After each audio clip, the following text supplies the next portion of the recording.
BNP চেয়ারপারসনের উপদেষ্টা পরিষদের সদস্য ও চট্টগ্রাম উত্তর জেলা বিএনপির আহ্বায়ক গোলাম আকবর খন্দকার বলেছেন, প্রয়াত আব্দুল্লাহ আল নোমান একজন কিংবদন্তি রাজনীতিবিদ ছিলেন। দলের প্রতিষ্ঠা লগ্ন থেকে বৃহত্তর চট্টগ্রাম বিভাগে বিএনপিকে সংগঠিত করতে তিনি নিরলসভাবে কাজ করেছেন। চট্টগ্রাম বিএনপি তার হাতে গড়া সংগঠন এবং তিনি ছিলেন আমাদের সকলের নেতা।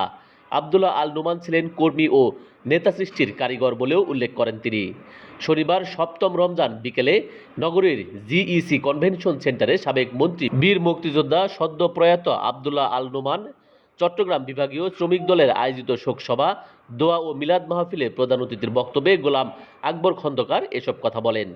চট্টগ্রাম বিভাগীয় শ্রমিক দলের সভাপতি এম নাজিমুদ্দিনের সভাপতিত্বে সভায় প্রধান বক্তার বক্তব্য দেন বিএনপির চেয়ারপারসনের বিশেষ সহকারী শামসুর রহমান শিমুল বিশ্বাস।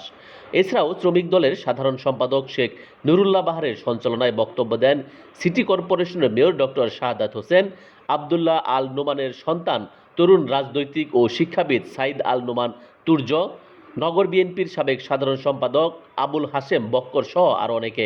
বক্তারা বলেন, নেতার নেতা আব্দুল্লাহ আল নোমান ছিলেন জাতীয় নেতা।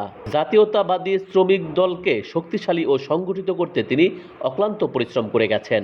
আব্দুল্লাহ আল নোমান টেকনাফ থেকে তেঁতুলিয়া পর্যন্ত জাতীয়বাদী শ্রমিক দলকে তিলে তিলে গড়ে তুলেছেন। পরে মরহুম এই নেতার রুহের মাগফিরাত কামনায় বিশেষ মোনাজাত ও দোয়া মাহফিলে অংশ নেন বিএনপির দলীয় নেতাকর্মী সহ অন্যান্য অঙ্গ সংগঠনের নেতাকর্মীরা। News desk, ITV Bangla.